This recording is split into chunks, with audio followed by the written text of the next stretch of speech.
안녕하세요. 여름휴가 잘 다녀오셨나요?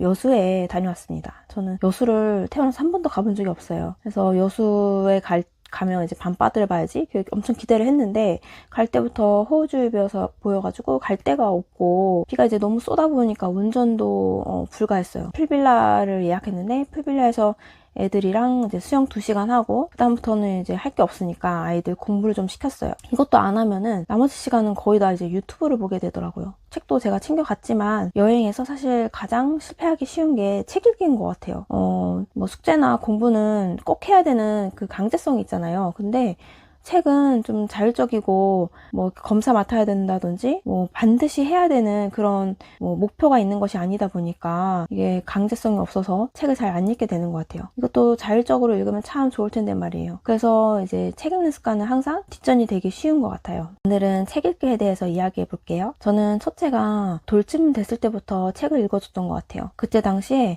지랄발랄 하은맘의 불량육아라는 책이 있었어요. 제가 그 책을 읽고 깊은 감명을 받았거든요. 다른 육아서들은 엄마들이 너무 우아하게 모든 것을 이해해주고 착한 엄마가 되어야 된다, 이런 내용이었는데, 나는 그렇지 못하니까 그 책 속에 나온 엄마들과 비교를 해보면 이게 넘사벽이 느껴지는 거예요. 근데 육아를 하다 보면은 정신적으로도 힘들고 육체적으로도 이제 힘들다 보니까 육아만 해도 너무 버거운데, 거기다가 책을 의식적으로 이렇게 읽어준다는 게 힘들잖아요. 저만 힘든가요? 너무 힘들었어요. 또 육아 사이사이 책을 읽어준다는 것이. 근데 이제 워낙 책 육아가 중요하다는 것을 이제 책을 많이 읽으면서 깨달았기 때문에 초등학교 6학년까지는 무조건 책을 읽어줘야 된다. 책 읽기가 가장 좋은 교육이다, 이렇게 생각하고 있습니다. 그렇게 6년을 책을 읽어주기로 마음 먹었어요. 저는 저만의 독서 습관이 있는데 5가지 대해서 소개를 해드리겠습니다. 첫 번째는 여유 있는 스케줄이에요. 사실 이것부터 요즘에는 힘든 친구들이 많아요. 왜냐면 영어, 수학 다니는 친구도 있고 아닌 친구들도 있는데, 예체능만 다녀도 시간을 많이 잡아먹더라고요. 그래서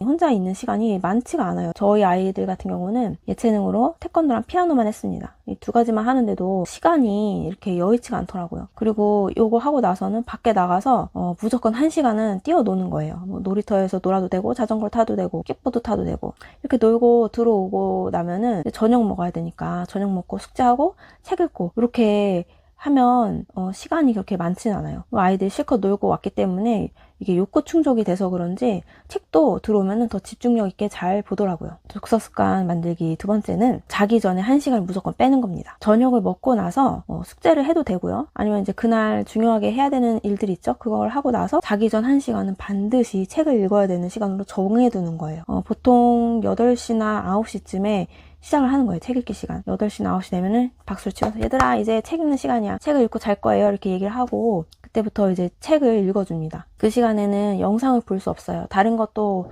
할 수 없어요. 그래서 제가 좀 주도해서 아이들한테 책을 가져와라, 너가 읽고 싶은 책 있으면 갖고 와라 해가지고 제가 책을 읽어줍니다. 엄마가 책을 펴서 읽고 있으면 아이들이 다른 걸 할 수가 없어요. 그리고 이렇게 소리가 들리니까 와가지고 같이 이렇게 보게 돼요. 책을 이렇게 엄마가 읽어주면 아이들이 옆에서 듣는 거죠. 이렇게 듣다 보면은 질문도 하게 되고, 이렇게 빠져들어요. 이야기를 듣다 보면은 아이들이 제가 책을 읽어주면 잘 따라왔던 것 같아요. 3번째, 제가 어떤 날은 너무 바쁘죠. 뭐 저녁에 애들을 책을 읽어줄 시간이 없다든지, 저도 이제 몸이 지치거나 뭐 여러 가지 사정을 읽을 수 없을 때는 오디오북을 틀어주는 거예요. 이제 그때는 양치질을 시키는 거예요. 얘들아 양치질 하고 얼른 자리에 누워.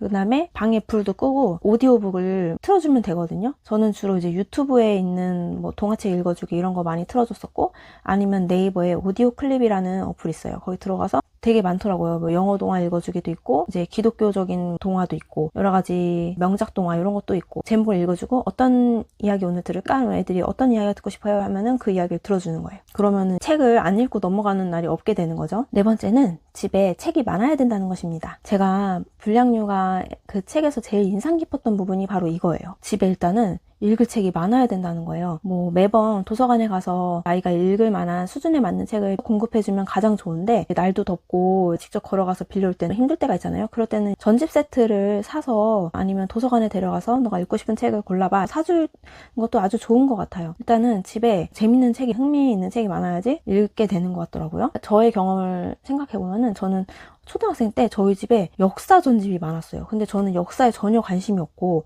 그렇게 막 시대순으로 연결돼 있는 책을 읽고 싶지가 않았어요. 그때 당시에 이제 소설 같은 거나 제 관심사에 맞는 책이 있었으면 좋겠는데, 저희 집에는 뭐 백과사전 이런 거밖에 없었거든요. 아이들이 지금 흥미를 갖는 거에 집중해서 그거에 관련된 책을 주는 게 되게 중요하구나 이런 것을 제가 저의 경험에 비추어서 이걸 느낄 수가 있었거든요. 항상 집에 읽을 책이 있어야 돼요. 그래서 저는 그 탁자 위에 아니면 길 지나가는 마룻바닥, 소파 위 이런 데다가 애들이 볼만한 책들을 막 올려놓습니다. 이거 읽었으면 좋겠다 이런 책들을 이렇게 올려놓으면은 아이들이 지나가다가 책을 보고 이렇게 집어 읽어요. 심심할 때 이럴 때 아무래도 그냥 책꽂이에 어디 뭐 잘 모르는 장소에 꽂혀 있으면은 손이 안 가잖아요. 근데 길바닥에 이렇게 가까이에 있으면은 집어서 읽게 되고 5번째, 항상 아이들의 관심사나 얘가 뭐 좋아하는 게 있으면 그거에 대한 주제 아니면 장르 예의주시하고 양질의 책을 거기에 맞게 제공해 주는 것입니다.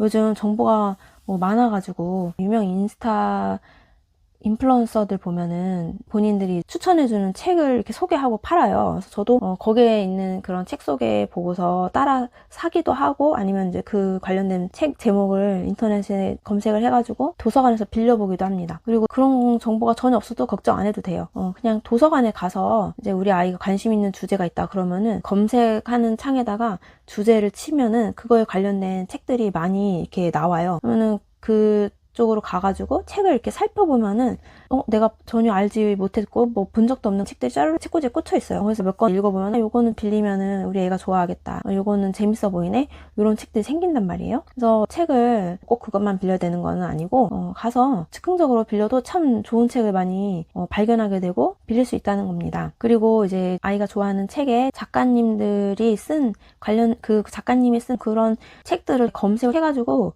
비슷한 책들을 찾아가지고 보면 되거든요.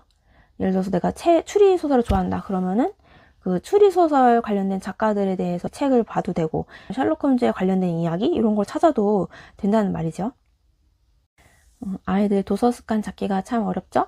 그런데 저도 아이들에게 책을 읽어주면서도 이렇게 책을 읽히지만 애들이 뭐 이거 조금씩 이렇게 읽어가지고 정말 도움이 될까? 애들이 읽는 책들이 막 엄청 수준 높은 책들도 아니고 이걸 계속 이렇게 지속적으로 읽어야 되나? 이런 의구심이 들 때가 있었어요.